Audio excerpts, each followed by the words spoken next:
저는 어린 시절, 어찌 보면 젊은 시절부터 사역을 좀 시작했습니다. 언제부터 시작했는고라는 것을 생각해 보니까 한 23살부터 전도사라는 호칭으로 사역을 시작했던 것 같아요. 네, 그렇게 사역을 시작했던 장소가 어디였냐면 제 학창 시절을 보냈던 중학생 시절과 고등학생 시절을 보냈던 저의 모교회, 청주에 있는 모교회에서 제가 그 사역을 시작하게 됐습니다. 네, 그 사역을 시작했을 때 제가 뭐 태어난 것은 아니었지만 거의 저의 학창 시절을 다 보냈던 곳이어서 그런지 몰라도 제가 처음에 사역을 시작했을 때 많은 분들이 저를 격려해 주시고 또 힘을 주시고 조언을 해 주셨어요. 뭐 예컨대 그것을 어떻게 좀 표현해 볼 수 있냐면 이렇게 표현할 수 있을 것 같습니다. 전도사님, 제가 전도사님 참 많이 아끼는 거 아시죠? 그래서 하는 말인데요. 오해하지 말고 들으세요. 예, 목회는 말이에요. 이렇게 하면은 더 좋습니다라는 이야기를 너무 저를 아껴주셔서 많은 분들이 해주셨어요. 그래서 제가 그것을 들을 때마다 무슨 생각을 속으로 했냐면 그만 좀 아껴주셨으면 좋겠다. 이제는 그만 아껴주셔도 되는데 저를 아껴주시는 분들이 정말 많았어요. 모교에서 사역하다 보니까 아마 그런 현상이 일어난 것이 아니겠는가라는 생각을 해보게 되어집니다. 저를 가장 많이 아껴주셨던 분 중에 한 분이 지금까지도 저를 아껴주고 계세요. 제가 목회한 지 한 13년 정도 됐거든요. 이제 13년 지나가고 있는데 지금도 저에게 전화를 주셔서 저를 많이 아껴주고 계신 분이 계십니다. 그분은 바로 저희 어머니이신데요. 설교 끝날 때마다 이제 전화를 주시거나 카톡 주시면서 이 목사 오늘 은혜 받았어. 거기까지 너무 좋아요. 거기까지 너무 나이스한데 그런데 말이야. 오늘 설교 좀 길더라. 약간 이런 거 있지 않습니까? 그런데 말이야 오늘 말이 좀 빠르더라. 약간 이런 피드백을 주세요. 그러면 저의 반응은 어떨까요? 그러니까 저는 아들이니까 부모님께 어머니께 이렇게 반응. 네네네네 어머니 알겠습니다. 지금 저 설교 준비해서 잠깐 끊었으면 좋겠습니다. 약간 그렇게 그냥 부모와 자녀의 관계니까 그렇게 지나갑니다. 근데 저희 어머니하고 아버지는 저에게 이제 목회적인 조언을 참 많이 해주세요. 그러니까 제가 사실 그것을 다 듣지는 않아요. 왜냐하면 이제 저도 14년 차인데 어찌 부모님의 이야기를 다 듣겠습니까? 근데 그럼에도 불구하고 부모님의 말씀을 좀 새겨드리려고 하는 몇 가지 포인트가 있어요. 그 포인트 중에 하나는 무엇이냐면 뭐 설교를 어떻게 해라 이렇게 해라 뭐 그런 것에 대해서는 사실 그렇게까지 제가 새겨듣지는 않는데 부모님께서 교회 안에서 상처받았던 이야기, 특별히 목회자에게 상처받았던 이야기를 저에게 해주시면은 제가 그거는 결코 흘려듣지 않습니다. 그 이유가 무엇이냐면요, 제가 목회를 하는 사람이니까 또 하나님의 일을 감당하는 사람이다 보니까 목회자가 많은 사람들에게 상처를 준다라는 것을 제가 알고 있어요. 그리고 그 부모님의 이야기를 들으면서 나는 그러한 실수는 반복하지 말아야겠지, 반면교사 삼아야겠다라는 마음으로 그 이야기는 제 마음 가운데 좀 새겨 놓습니다. 근데 많은 성도님들께서 왜 목회자에게 상처를 받을까요? 물론 잘못된 목회자가 있어서 그런 거겠죠. 그런 것은 참 저도 죄스럽게 생각합니다. 근데 그럼에도 불구하고 왜 많은 성도님들께서 목회자에게 상처를 받을까라는 것을 생각해 보면 반대로 뒤집어 보면 저는 그렇게 생각하게 되어집니다. 아마도 목회자를 향한 기대가 크기 때문에 그런 것이 아니겠는가라는 생각을 해보게 되어져요. 그러니까 하나님의 말씀을 선포하고 하나님의 말씀을 전하는 자이다 보니까 목회자를 향한 굉장한 기대감이 있는 거예요. 뭔가 신령해야 될 것 같고 뭔가 선해야 될 것 같고 무엇인가 삶에 좋은 것이 가득해야 될 것 같다라는 생각이 있기 때문에 아마도 그 기대에 채워지지 않으면 그 상처가 우리 가운데 생겨나지 않겠는가라는 생각을 해보게 되어집니다. 성도님들은 분명하게 목회자를 향해서 듣고자 하는 이야기가 있어요. 그러니까 이 목회자를 향해서 내가 어떠한 이야기를 했을 때 이 이야기는 내가 좀 듣고 싶다 하는 그런 이야기들이 저는 분명히 있다라고 생각합니다. 그것이 조언일 수도 있고요. 때로는 그것이 바른 말일 수도 있고 때로는 그것이 축복이고 위로의 말을 듣고자 하는 마음이 있을 수 있다라는 생각을 저는 해보게 되어집니다. 그러니까 저도 성도님들과 대화를 나누다 보면 좀 어떤 생각을 하게 되냐면요, 그 말의 의중을 알지 않습니까? 그래서 이런 말을 나의 입술을 통해서 듣고자 하시는구나라는 생각이 들 때가 있어요. 근데 참 어렵지만 제가 그러한 얘기를 잘 못할 때가 있어요. 그러니까 예컨대 어떠한 이야기냐면 어떤 분이 병중에 계세요. 어떤 분이 아픔 가운데 계십니다. 그러면 저와 대화를 나누면서 저에게 아마 분명히 이러한 이야기를 듣고자 하실 것 같아요. 기도하고 믿으면 병은 낫죠.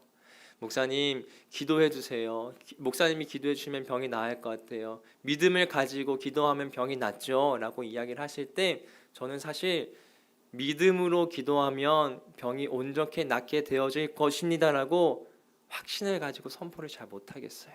그리고 또 다른 측면으로 목사님 제가 어떠한 사업에 어려움이 있는데 그 사업을 위해서 기도해 주십시오. 믿음으로 기도하면 목사님이 기도해 주시면 저에게 탄탄대로가 열려질 것 같습니다 라고 말씀하셨을 때에 성도님 제가 기도하겠습니다. 제가 기도할 것이니 하나님께서 그 길에 반드시 탄탄대로로 열려게 해주실 것입니다 라고 확신을 가지고 믿음으로 선포를 잘 못하겠습니다. 그럴 때마다 제 마음이 사실은 굉장히 힘들어요.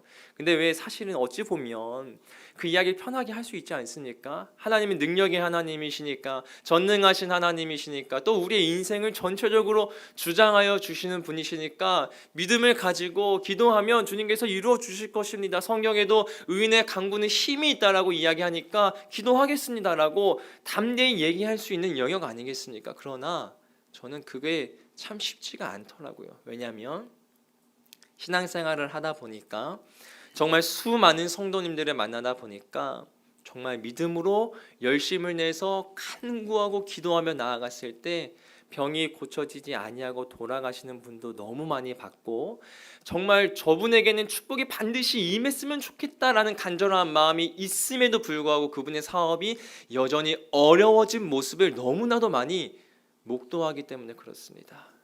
우리의 인생은 참 그런 것 같아요. 하나님께 열심히 매달리고 하나님께 열심히 간구하고 주님께 기도하고 믿음으로 나아가면 우리들의 인생이 탄탄대로로 열려져야 될 것 같은데 그러한 데이터가 사실 우리의 삶의 자리 가운데에 그렇게 많지는 않습니다. 그럼 우리 어떻게 살아가야 될까요? 우리가 그것을 간구하면서 그것을 기대하면서 살아가는데 그럼 우리는 어떻게 살아가야 될까요? 저는 오늘 누가복음 이 1장의 말씀을 통해서 우리가 어떻게 살아가면 좋겠는지를 말씀을 통해서 함께 해석해 봤으면 좋겠습니다. 오늘 본문은요, 세례 요한의 출생의 이야기를 다루고 있습니다. 그리고 세례 요한의 부모님에 대한 이야기를 다루고 있어요.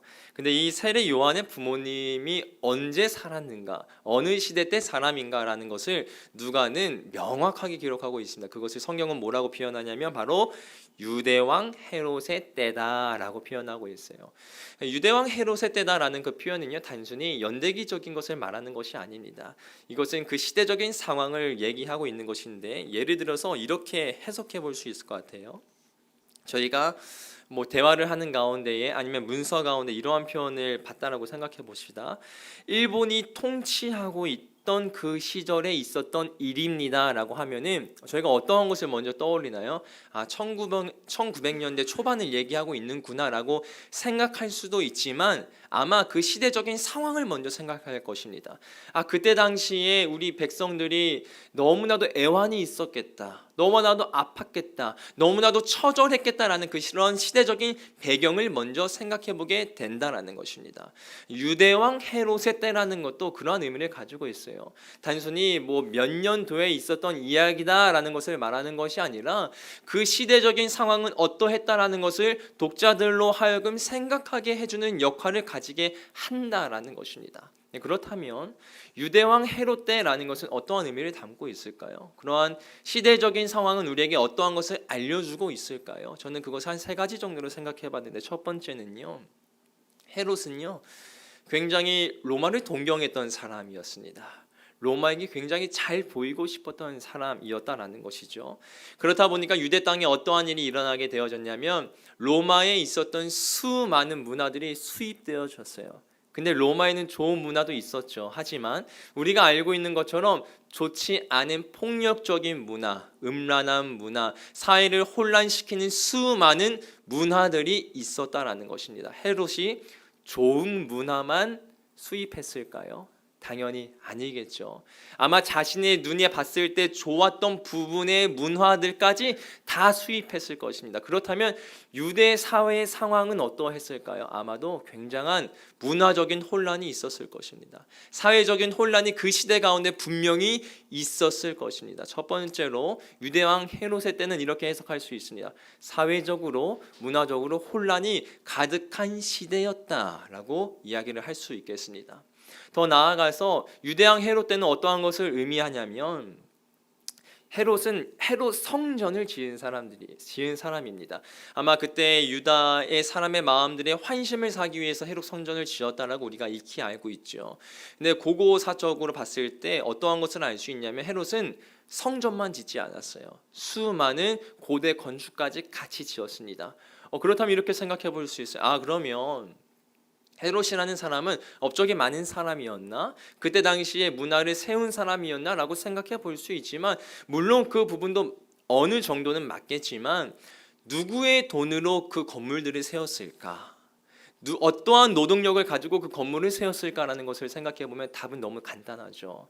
유대인들의 혈세로 유대인들의 노동력을 착취하여서 그 건물들을 세웠다라고 이야기를 할 수 있겠습니다. 결국에 유대왕 헤롯의 때는 사회적으로 문화적으로 혼란이 있었던 시기이기도 하지만 경제적으로도 너무 힘들었어요. 그리고 그들이 육체적으로도 너무나도 피로가 가득했던 시대가 유대왕 헤롯의 때였다라고 이야기를 할 수 있다라는 것입니다. 마지막으로 영적으로 해석해 볼 수 있는데 그 이스라엘 백성들이 아마 경제적으로 너무 힘드니까 사회적으로 너무 힘들고 문화적으로 너무나도 힘드니까 하나님께 간구했을 것입니다. 하나님 도와주십시오. 너무 힘듭니다. 경제적으로도 너무나도 힘든데 사회적으로 너무나도 혼란합니다. 하나님 정치적으로도 종교적으로도 우리가 살아가는 인생 가운데 너무나도 어지럽혀짐이 있습니다라고 주님께 간구했지만 말라기 이후로 하나님께서는 400년 동안 아무 말씀도 하시지 않으셨거든요. 그러니까 이스라엘 백성들이 주님께 간구했지만 어려움을 가지고 간구했지만 어떠한 음성도 들을 수 없었던 영적인 침묵기가 바로 헤롯의 때라는 것입니다. 결국 헤롯의 때라는 것을 정리해 보면 이렇게 얘기할 수 있어요. 사회적으로, 문화적으로, 정치적으로, 경제적으로, 신앙적으로, 종교적으로 최저점의 시기였다라는 것입니다. 그로 인해서 하나님 우리에게 좀 힘을 주십시오. 우리에게 응답하여 주십시오. 말씀하여 주십시오라고 주님께 기도했지만 그 어떠한 기도 제목도 들려지지 않았던 시절이 바로 헤롯의 때였다. 그리고 그때 세례 요한의 부모님의 이야기가 기록되어졌다라고 성경은 우리에게 증언하고 있다는 것입니다. 그렇다면 그 유대왕 헤롯의 때에 세례 요한의 부모님들은 어떻게 살았을까요? 성경은 그것에 대해서 우리에게 몇 가지 힌트를 좀 제공해주고 있습니다. 그 힌트는요, 바로 세례 요한의 부모님의 이름을 통하여서 힌트를 주고 있어요. 사가랴라고 하는 사람의 이름의 뜻은 무엇이냐면요, 바로 하나님께서 기억하신다라는 뜻입니다. 그리고 엘리사벳이라고 하는 이름의 뜻은 무엇이냐면 하나님은 약속이십니다라는 히브리어인데 그것을 풀어서 설명해 보면 하나님은 약속이시기 때문에 성실하시고 신실함으로 그 약속을 지키시는 하나님이십니다라는 그 의미가 그 안에 담겨져 있다라는 것입니다. 사가랴와 엘리사벳의 이름을 합쳐보면 그 가정은 어떠한 고백을 가지고 살아가고 있는지를 우리가 알 수 있어요. 바로 이러한 고백입니다. 하나님은 약속을 기억하시는 신실한 하나님이십니다 라는 믿음의 고백을 담고 있다는 것입니다. 이것이 사가랴와 엘리사벳의 신앙 고백이었을 것입니다. 그리고 그 신앙 고백 위에서 그들은 살아갔을 것입니다. 이것은 추측이 아닐까라는 생각을 해보게 되어지지만 아니요, 성경은 우리에게 이렇게 증언하고 있어요. 누가복음 1장 6절의 말씀인데요, 한번 같이 읽어보겠습니다. 이 두 사람이 하나님 앞에 의인이니 주의 모든 계명과 규례대로 흠이 없이 행하더라. 아멘. 사가랴와 엘리사벳은요, 하나님께 간구하고 기도하고 하나님께 간절히 매달려도 어떠한 응답을 들을 수 없었던 헤롯의 때에 어떻게 살았냐면 그래도 하나님은 신실하십니다. 그래도 하나님은 성실하십니다라는 그 믿음의 고백 위에 살아갔던 사람들이 바로 사가랴와 엘리사벳이었다라는 것입니다.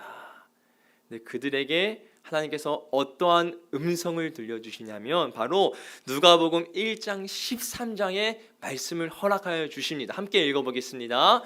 천사가 그에게 이르되 사가랴여 무서워하지 말라. 너의 간구함이 들린지라.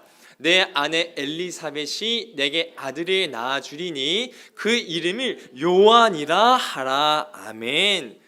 하나님 앞에서 성실하게, 하나님 앞에서 신실하게 흠이 없게 살아갔던 그 사가랴와 엘리사벳을 향해서 주님께서 천사를 보내셔서 뭐라고 말씀하시냐면 너에게 아들이 임할 것이다 라고 말씀하시는 거예요. 근데 그 아들의 이름은 요한입니다. 요한의 뜻이 뭔지 아세요? 하나님은 은혜로우시다는 거예요. 그러니까 이 이야기를 정리해 보면 이렇게 해석할 수 있다라는 것입니다. 사가랴와 엘리사벳은 헤롯의 때를 살았어요. 하나님 우리를 좀 도와주십시오. 우리 너무 힘듭니다. 우리 너무나도 궁핍합니다. 너무나도 아픕니다. 주님 좀 도와주십시오라고 기도하지만 어떠한 것이 들려지지 않았던 그 헤롯의 때에 그들은 하나님은 신실하십니다. 그래도 하나님은 성실하십니다. 그래도 하나님은 선하십니다라는 믿음의 고백을 가지고 주님 앞에 살아가니까 그들이 생각하지 못했던 때에 그들이 생각하지 못했던 방식으로 하나님은 요한, 하나님의 은혜를 허락하여 주셨다라고 성경은 우리에게 증언하고 있다라는 것입니다. 우리가 이 땅을 살아가면서 우리에게도 헤롯의 때는 분명히 존재할 것입니다. 어떤 이에게는 육신의 헤롯의 때가 존재할 것이에요. 내가 너무 아픈데, 내가 너무 힘든데 나의 질병 때문에 주님 앞에 간구하고 기도하며 나아가도 주님 응답하시지 않는 것 같네 라는 육신의 헤롯의 때가 존재할 수 있습니다. 어떤 분은 재정적으로 사업의 헤롯의 때가 존재할 수 있을 것 같아요. 사업적으로 주님께 간구하고 기도하며 나아가지만 너무 풀리지 않는 거예요. 도대체 무엇이 잘못됐는가? 내가 정직하지 못해서 그런가? 내가 회개해야 되는가? 라는 생각을 가지면서 왜 이렇게 나의 인생이 풀려지지 아니하지? 라는 그러한 재정의 헤롯의 때가 어떤 이에게는 분명히 존재할 것입니다. 또 어떤 사람은 진로의 헤롯의 때가 존재할 것입니다. 왜 이렇게 막막하지? 어떠한 것을 해도 해결되어지지 않는 것 같이 내 미래는 왜 이렇게 불투명하지라는 미래의 불투명함이 그의 인생 가운데 너무나도 가득한 그런 헤롯의 때가 존재할 것입니다. 그러나 우리가 반드시 기억하고 우리의 마음 가운데 새겨야 되는 것은 무엇이냐면 본문은 우리에게 그렇게 말해줍니다. 그래도 하나님은 선하시지, 그래도 하나님은 성실하시지, 그래도 하나님은 그의 약속을 신실하게 이루어 가 주시는 분이시지라는 믿음의 고백이에 힘들지만 터벅터벅 한 걸음 한 걸음 살아가는 그 자에게 하나님은 하나님의 때에 하나님의 방법으로 그의 은혜를 베풀어 주실 것이라는 것입니다. 저는 오늘 설교를 준비하는 저의 과정이 사실 너무 쉽진 않았어요.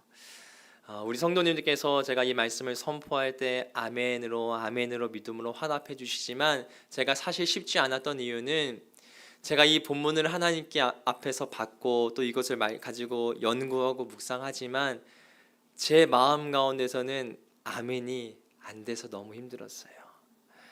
이런 생각이 들더라고요.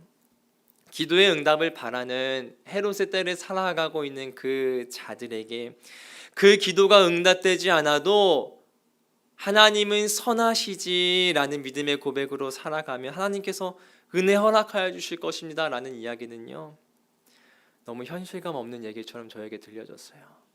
너무 추상적인 것 같은 거예요. 아픈 자들에게 필요한 거 뭔지 아세요?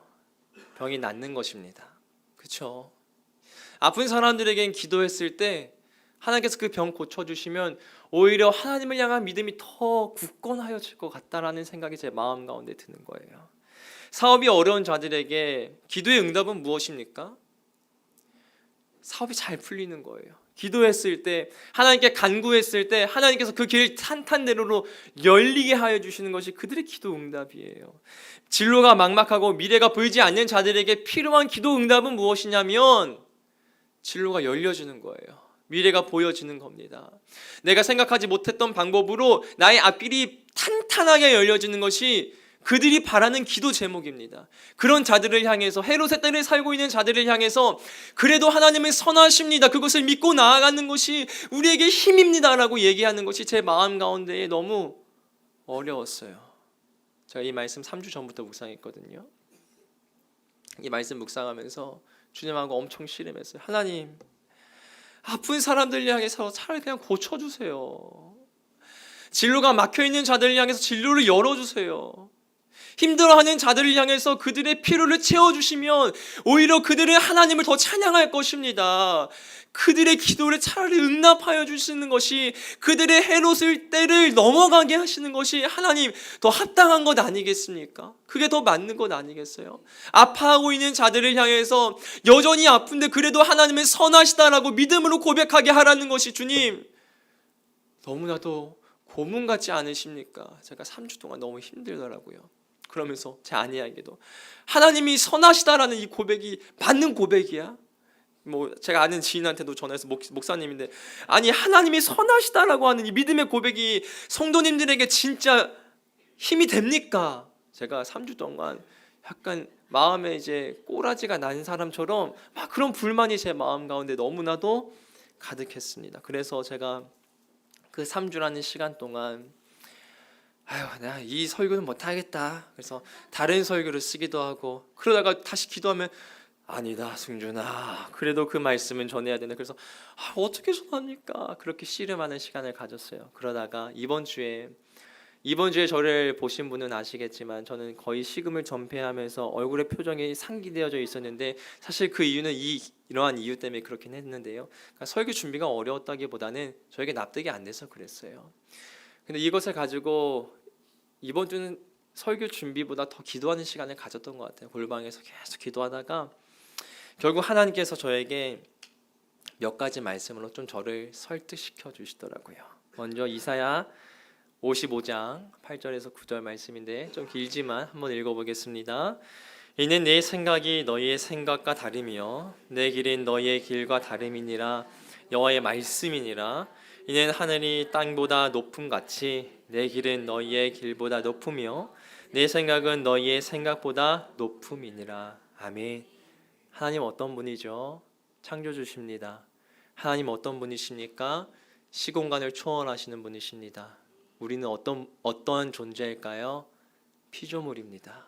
그렇다면 이 이사야의 고백처럼 하나님의 생각은 우리의 생각과 같을 수 없습니다. 하나님의 때는 우리의 때와 같을 수 없다라는 것입니다. 하나님은 크시고 우리는 작기 때문에 우리의 생각이 정답이 되어줄 수는 없다라는 것입니다. 제가 처음에 이 말씀 받았을 때 주님께 한 번 더 그렇게 질문했어요. 하나님 우리보다 그래요 크시죠? 네, 하나님 우리의 시공간을 초월하시는 분이시죠. 하나님의 때와 우리의 때가 다르고 우리의 원함과 하나님의 원함이 다르고 우리의 정답과 하나님의 정답이 다르죠. 네, 그러나 주님 그렇다고 모든 것이 은혜입니까? 제가 주님께 한 번 더 질문했어요. 하나님은 크신 거 오케이 알겠습니다. 저 그렇게 고백하며 살아가니까 하나님이 모든 것을 만드신 분이라는 건 오케이 좋습니다. 저도 그 고백이 위에 저희 신앙이 세워졌으니까 그거 너무 인정하는데, 그런데 주님 그렇다고 해서 내 기도가 응답되어지지 않는 것, 내가 여전히 아픈 것, 내가 여전히 힘든 것, 주님 이게 은혜고 정답입니까? 라고 주님께 질문했어요. 주님 한 말씀 더 주시더라고요. 우리가 너무 잘 알고 있는 시편 23편의 말씀입니다. 한번 시편 23편 6절의 말씀 같이 읽어보겠습니다. 내 평생의 선하심과 인자하심이 반드시 나를 따르리니 내가 여호와의 집에 영원히 살리로다. 아멘. 하나님 우리보다 크신 하나님이십니다. 하나님은 모든 시공간을 초월하시는 분이십니다. 하나님은 창조주시고 우리는 피조물입니다. 그런데 그 하나님이 선하십니다. 그 하나님이 우리에게 가장 좋은 것을 주시고자 하십니다. 제가 이 말씀이 저에게 들어왔을 때 그제서야 납득이 되더라고요. 헤롯의 때를 살고 있는 자들에게 여전히 아파도, 진로 때문에 여전히 막막해도, 사업이 여전히 힘들어도 그래도 주님은 선하시지라고 고백하는 건, 그래, 그것이 정답이겠다라는 생각이 들더라고요. 우리가 하나님이 선하시다라는 것, 하나님이 크시다는 것, 하나님이 창조주시다라는 것을 우리가 믿음으로 고백할 수만 있다면 꼭 내가 기도한 대로 병이 나아지지 않아도, 또 내가 기도한 대로 나의 길이 열려지지 않아도, 꼭 내가 기도한 대로 나의 인생의 환경들이 바뀌어지지 않아도 인간적인 눈물이 다 끝나면 하나님 앞에서 살아갈 수 있는 힘이 생깁니다. 그 이유는 하나님은 무한하시고 거대하심으로 우리를 가장 선한 길로 이끌어가 주실 것이라고 성경은 우리에게 증언하고 있기 때문에 그렇습니다. 말씀을 마무리하려고 합니다. 오늘이 1월 12일이죠. 저에게 5년 전 1월 12일은 저의 인생의 역사의 판도가 바뀌는 날이었어요. 바로 오늘이 무슨 날이냐면 저희 첫째 아들 생일입니다. 바로 오늘이에요. 1월 12일.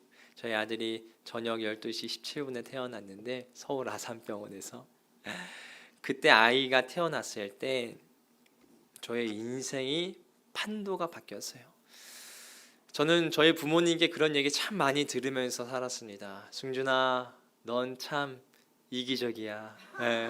넌 참 이기적이야. 너는 너무 너 중심적으로 살아. 하고 싶은 거 꼭 해야 되는 게 너의 인생이지. 저희 부모님은 저에게 그렇게 축복을 많이 해주셨어요. 근데 저는 인정해요. 저는 그런 사람입니다. 저는 사사기의 핵심 인물입니다. 근데 저의 그 인생이 언제 좀 판도가 바뀌어졌냐면 아이가 태어나고 참 바뀌게 되어진 것 같아요. 저는 저희가 중요했어요. 저의 감정이 중요했고, 저의 지식이 중요했고, 저의 생각이 중요한 사람입니다. 근데 아이가 태어나다 보니까 어떠한 것이 바뀌어지게 되냐면 내 중심이었던 인생이 아이 중심으로 바뀌더라고요. 근데 아이 중심으로 바뀌었을 때 제가 어떠한 것을 깨닫게 되어지냐면, 오늘 아침에 제가 새벽 6시에 눈을 뜨고 하나님께 감사 기도를 그렇게 올려드렸는데, 하나님, 우리 첫 번째 선물, 우리 아들, 우리 유겸이를 저희 가정에 허락하여 주셔서 감사합니다. 우리 유겸이 통해서 하나님의 마음을 조금이라도 알게 해주셔서 감사합니다라고 믿음으로 고백했습니다. 제 아이를 키우면서 하나님의 마음을 조금이라도 느낄 수 있게 되더라고요. 그래서 그런지 하나님께서 내 아이를 허락해 주시는 것이 아니겠는가. 더 주님 마음 알으라고, 이기적인 이승준 더 하나님 마음 알라고 내 아이를 허락해 주신 것이 아닌가라는 생각을 해보게 되긴 하지만, 부모는 어떠한 자입니까? 아이가 울면 쳐다봅니다. 그렇죠? 아이가 웃으면 쳐다봅니다. 그리고 같이 웃어요. 근데 재밌는 건 뭔지 아세요? 아이가 너무 조용해도 쳐다봐요. 무슨 일이 있나? 제가 왜 이렇게 조용하지? 방에 찾아가 보고. 결국에 부모의 모든 관심은요, 자녀에게 있어요. 인간도 그렇게 살아갑니다. 우리 하나님은 오죽하실까요? 우리가 신음소리 내면 하나님 우리 주목하실 겁니다. 우리가 정말 기도할 힘이 없어서 하나님 너무 힘들어요. 눈물 흘려도 주님 바라보실 거예요. 어떠한 외침을 낼 수 없는 그 상황 가운데서도, 신음소리조차 안 나는 그 상황에서도 하나님 우리 주목하실 것입니다. 근데 그 하나님이 선하시대요. 그 하나님이 선하심으로 우리를 이끌고 계신다라는 것입니다. 그러면 우리가 헤롯의 때를 지나고 있을 때 내가 기도하고 간구하는 대로 이루어지지 않아도 그 아버지 되신 하나님의 선하시다면 갈 수 있는 건 아니겠습니까? 그 길을 묵묵히 걸어갈 수 있는 것 아니겠습니까? 인간적인 눈물은 가득하지만 그 눈물이 다 쏟아내진 다음에 그래도 하나님 선하시지, 주의 뜻이 있을 거야, 주님의 계획이 있을 거야 라고 힘을 낼 수 있지 않겠습니까? 하나님은 오늘 우리에게 이 말씀을 허락하여 주고 계십니다. 제가 오늘 말씀 준비하면서 한 주간 기도하면서 글기도를 썼던 것이 있었는데 한번 제가 좀 읽어보도록 하겠습니다. 나의 생각보다 크고 높으신 하나님이 당신의 손으로 나를 이끄십니다. 나에게 가장 좋은 때 가장 좋은 것으로 주님의 뜻을 이루어 주실 것입니다. 그 길이 나의 생각과 다르며 나의 길과는 다를지라도 하나님은 선하시기에 나는 조급해하지 않습니다. 내가 거하는 곳마다 하나님의 선하심과 인자하심이 나를 따를 것입니다. 이 기도 함께 우리가 주님께 올려드렸으면 좋겠는데요. 앞에 PPT에 다음 장 넘겨주시면 이 동그라미 부분에 자신의 이름을 한번 불러보는 거예요. 예컨대 이렇게 합니다. 승준의 생각보다 크고 높으신 하나님이, 이렇게 한번 여러분의 마음 가운데 새기는 마음으로 함께 이 기도 올려드리고 우리 찬양하고 기도하며 나아갔으면 좋겠습니다. 함께 고백해 보겠습니다. 승준의 생각보다 크고 높으신 하나님이 당신의 손으로 승준을 이끌으십니다. 승준에게 가장 좋은 때 가장 좋은 곳으로 주님의 뜻을 이루어 주실 것입니다. 그 길이 승준의 생각과 다르며 승준의 길과는 다를지라도 하나님의 선하시기에 승준은 조급해하지 않습니다. 승준이 거하는 곳마다 하나님의 선하심과 인자하심이 승준을 따를 것입니다. 아멘. 우리 함께 찬양하며 기도하며 나아갔으면 좋겠는데요. 아동부 찬양이거든요. 근데 제가 정말 좋아하는 찬양이기도 합니다. 이 찬양의 가사의 고백을 보면 이러한 고백이 나와요. 이해되지 않아도, 여전히 내 마음 가운데 어려움이 있어도 나는 믿음을 드리며 이렇게 고백하기를 소망합니다. 그래도 하나님은 선하십니다. 그래도 하나님은 완전하십니다. 우리 이 찬양의 믿음의 선포로 고백하며 나아가도록 하겠습니다. 이해되지 않는 말씀 마음속 누릴 때도 믿음을 드리며 이렇게 고백합니다.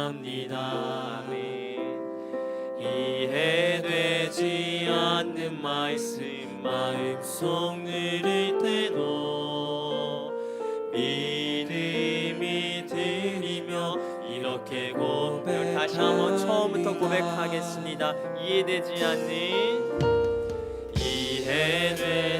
않는 말씀 마음속 누릴 때도 믿음을 드리며 이렇게 고백합니다. 이해되지 않는 말씀 마음속 누릴 때도 믿음을 드리며 이렇게 고백합니다. 그래도 하나님은 선하십니다. 그래도 주님 뜻은 완전합니다. 그래도 하나님은 선하십니다. 그래도 주님 뜻은 완전합니다. 우리 다시 한번 처음부터 고백합니다. 이해되지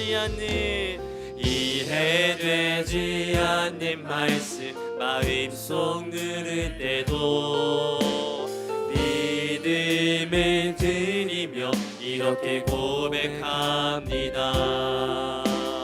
이해되지 않는 말씀 마음속 누릴 때도 믿음을 드리며 우리 모두 자리에 일어나서 선포하며 나아갑니다. 그래도 그래도 하나님은 선하십니다. 그래도 주님 뜻은 완전합니다.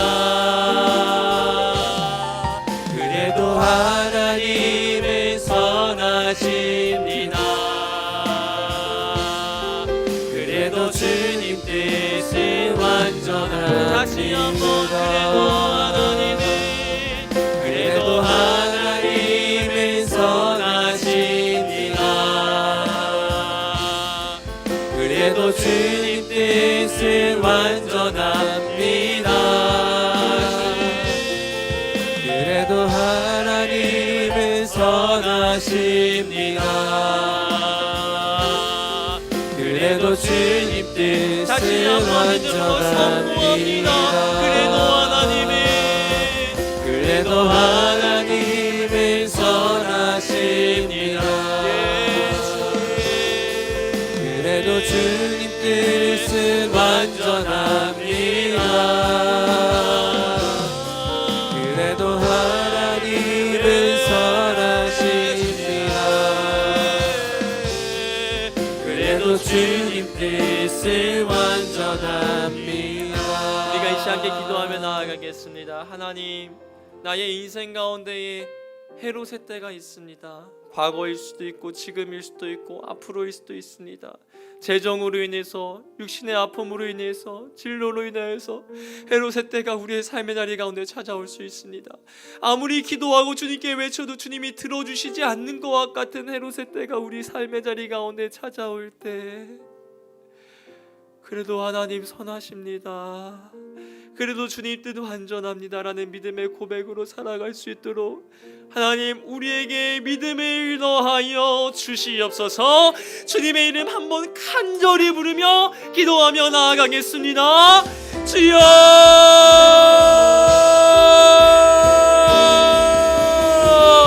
오 주님, 아버지, 우리들의 삶의 자리 가운데 하나님 헤롯의 때가 있습니다. 아버지, 육신의 아픔으로 인하여서 여전히 고통 가운데 힘들어하는 주의 자녀들이 있습니다. 하나님, 진로의 막막함으로 인하여서 하나님 도와주십시오라고 기도하며 나아가는 주의 자녀들이 있습니다. 하나님, 그들의 삶의 자리 가운데 아버지 재정적인 어려움으로 인하여서 하나님의 은혜를 간구하며 나아가는 믿음의 자녀들이 있습니다. 하나님, 그 헤롯의 때를 살고 있는 주의 자녀들의 심령 가운데 하나님 찾아가 주셔서 말씀하여 주십시오. 하나님이 선하시다라고, 하나님의 거대하심으로, 하나님의 강력한 은혜로 내가 너를 붙잡고 있노라고 말씀하여 주십시오. 그러나요 고통이 당신에게 도와주시고 인간적인 하나님은 선하십니다. 그래도 하나님 선하십니다. 그래도 주님 뜻은 완전합니다. 그래도 주님의 은혜가 완전합니다. 내가 하루하루 살아갑니다라고 그래도 하나님은 선하십니다. 그래도 주님 뜻은 완전합니다. 아버지, 우리가 무엇을 붙잡아야 합니까? 선하십니다. 인도함을 따라서 살아가야겠습니까? 그래도 주님 뜻은 하나님의 말씀을 드리며 나아갈 수 있는 인도하여 주십시오. 듣는 마음을 넣어여 주시옵소서. 선하신 하나님, 우리의 삶을 주장하여 주시는 하나님, 우리의 삶을 가장 귀한 길로, 좋은 길로 인도하여 주시는 하나님, 그 하나님을 따라 살아갈 수 있는 믿음의 없소서. 우리의 삶의 자리 가운데에, 우리 공동체 가운데에, 우리 행원교회 하늘 가족 가운데에 있으시도록 성령 하나님 충만한 능력으로 함께하여 주시옵소서. 아버지, 우리 공동체 가운데에 성령의 놀라운 능력과 성령의 놀라운 역사가 있기를 소망합니다. 아버지, 하나님의 선하심에, 하나님의 선하심에 우리의 삶의 자리 가운데 일어날 수 있도록 하나님의 능력으로 함께하여 주시옵소서. 아버지, 예정이 자녀의 가운데서도 아버지, 그래도 하나님은 선하십니다. 그래도 주님 뜻은 완전합니다. 그래도 하나님은 선하십니다.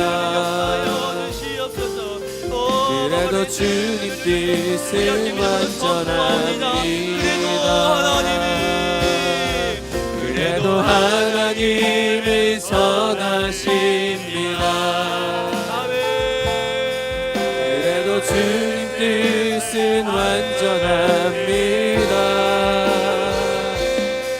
그래도 하나님은 선하십니다. 그래도 주님 뜻은 완전합니다. 그래도 하나님은 선하십니다. 그래도 주님 뜻은 완전합니다. 그래도 하나님은 선하십니다. 그래도 주님 뜻은 완전합니다. 그래도 하나님은 선하십니다.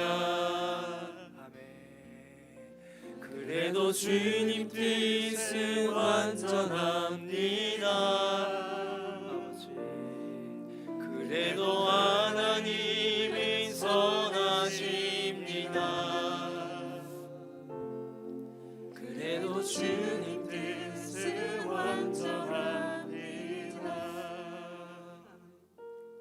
살아계신 아버지, 우리의 삶의 자리 가운데에 참 이해되지 않고 납득되지 않는 헤롯의 때가 존재합니다. 그 문제를 가지고 주님 앞에 나아가는데 왜 하나님 들어주시지 않지? 살아계신 것이 맞나? 나의 삶을 바라보고 계신 것이 맞나? 라는 의구심이 드는 헤롯의 때가 존재합니다. 그러나 주님, 오늘 다시 한번 믿음으로 선포합니다. 그래도 하나님은 선하십니다. 그래도 주님 뜻은 완전합니다. 이 믿음의 고백을 가지며 살아가기를 간절히 소망하는 주의 자녀들의 인생 가운데에 믿음을 더하여 주셔서 때로는 흔들려도 꺾이지 아니하게 도와주시고 결국 사가랴와 엘리사벳의 가정에 묘한 하나님의 은혜가 임했던 것처럼 우리도 그 은혜를 경험하게 도와주시옵소서. 하나님, 주님께 감사하는 마음으로, 주님께 우리의 삶을 의탁하는 마음으로 주의 자녀들이 헌금 올려드렸습니다. 이 믿음의 고백으로 살아갈 수 있도록 인도하시고 이 재정이 쓰여지는 곳곳마다 하나님의 선하심이 증거되게 도와주시옵소서. 이제는 우리 주 예수 그리스도의 은혜와 하나님의 사랑과 성령의 사귐의 역사가 그래도 하나님은 선하시다라고 고백하며 살아가기를 소망하는 주의 자녀들 가운데 있기를 간절히 축원하옵나이다. 아멘.